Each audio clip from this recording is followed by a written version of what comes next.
Hey guys, how's it going? Welcome to this video. I just want to give you guys a quick tip if you guys have this issue.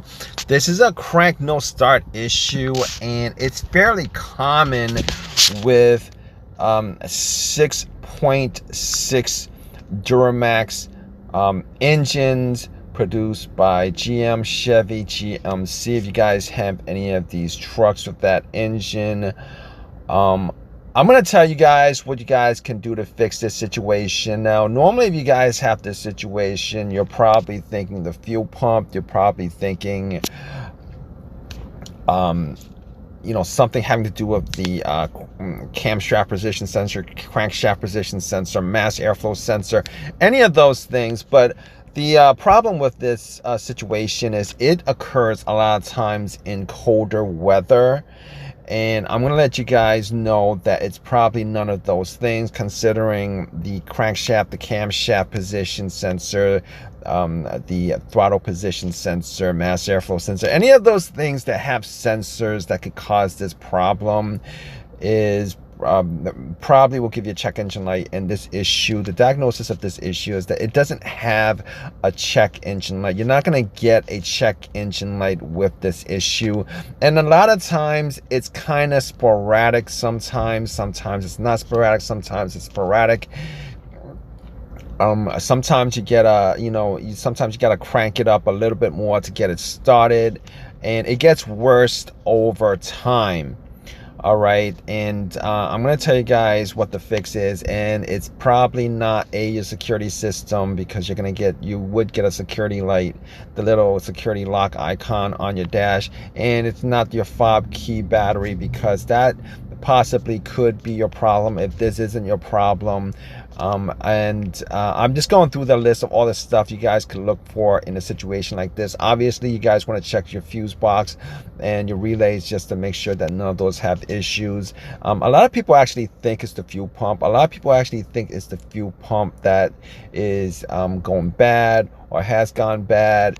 Either the fuel pump sending unit is broken, so the motor's not working, it's not pumping, etc., and they go through all these scenarios, and you definitely should go through all these scenarios if you guys have had this issue and this fix isn't working out for you. Obviously, you need to go through all those scenarios, because one car's issue is not another car's issue, so your problem could be something else. But I'm going to give you a quick tip on this. All right, so basically this happens in colder weather. All right, but it could happen in weather that's not, in temperate weather, but it happens a lot of times in colder weather, where you have this issue, where you have a crank or no start issue, and sometimes you even get a gas smell. You even get a gas smell inside the car, and I'm going to tell you guys what's causing this issue. There is a fuel filter under the obviously right next to the engine, under the hood of this car, that you guys want to check out. I'm going to put out a picture of the fuel filter, and it's a pretty big fuel filter. It's very simple to change out.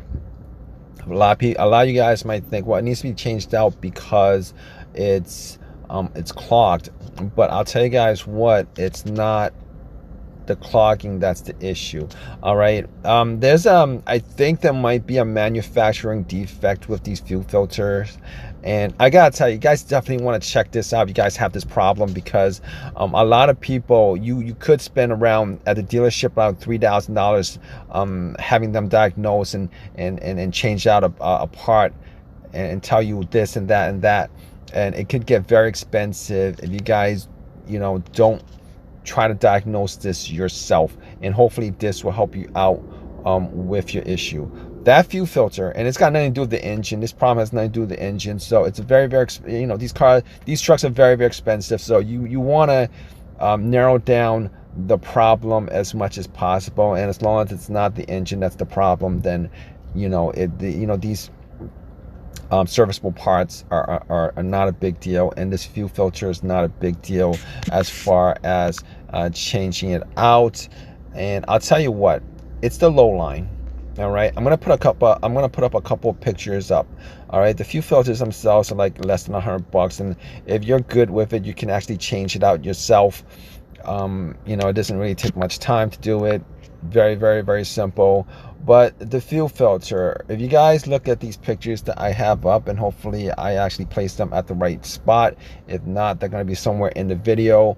These fuel filters, the low lines, these fuel filters that actually came with the truck that was actually manufactured with these vehicles actually have issues. All right, what happens is there's a leak on the low pressure line, and you guys look at the picture. It's there's a bunch of wires, couple wires going to that low pressure line inside.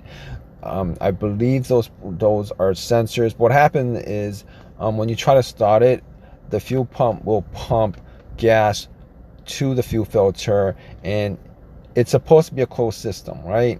So what happens is, if it's not a closed system, there's an O-ring in there that actually gets worn out, and what happens is it leaks out instead of going into the engine.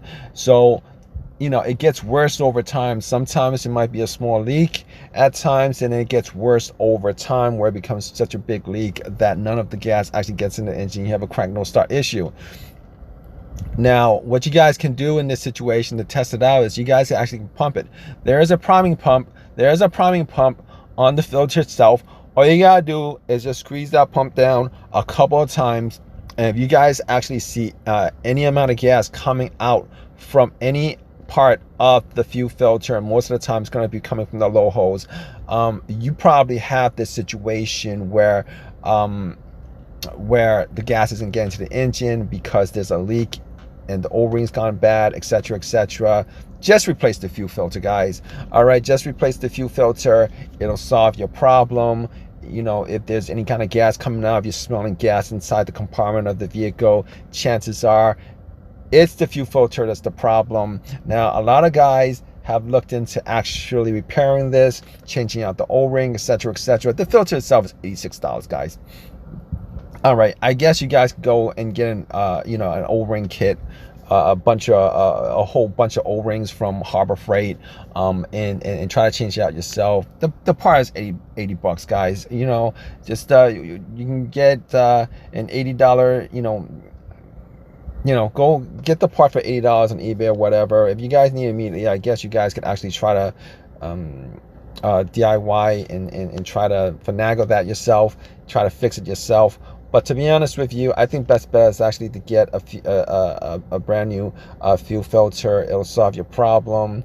It's supposed to be a closed system, and as long as it's a closed system, you're fine. Now, I mentioned all the other stuff that could cause this crank no start situation. If this isn't your it doesn't fix your situation, definitely look at all the other tips that I gave you earlier in this video. And if you guys have your own personal experiences with this situation, definitely leave a comment in the comment section. It doesn't actually just pertain to the 6.6 Duramax, to be honest with you. Any vehicle that actually have this fuel filter, there's a defect with this fuel filter. And like I said before, definitely you can try to prime it, pump it. You see if it's leaking, it's definitely the fuel filter that's the problem. And yeah, if you guys have any of your own personal experiences with this, definitely leave a comment in the comment section. If you guys have any questions, leave a leave a question in the comment section. Please subscribe. Please give me a thumbs up. Hope that this has helped you guys out as far as your car fixing, get you guys getting back on the road. All right, guys, take care, guys. Have a good day.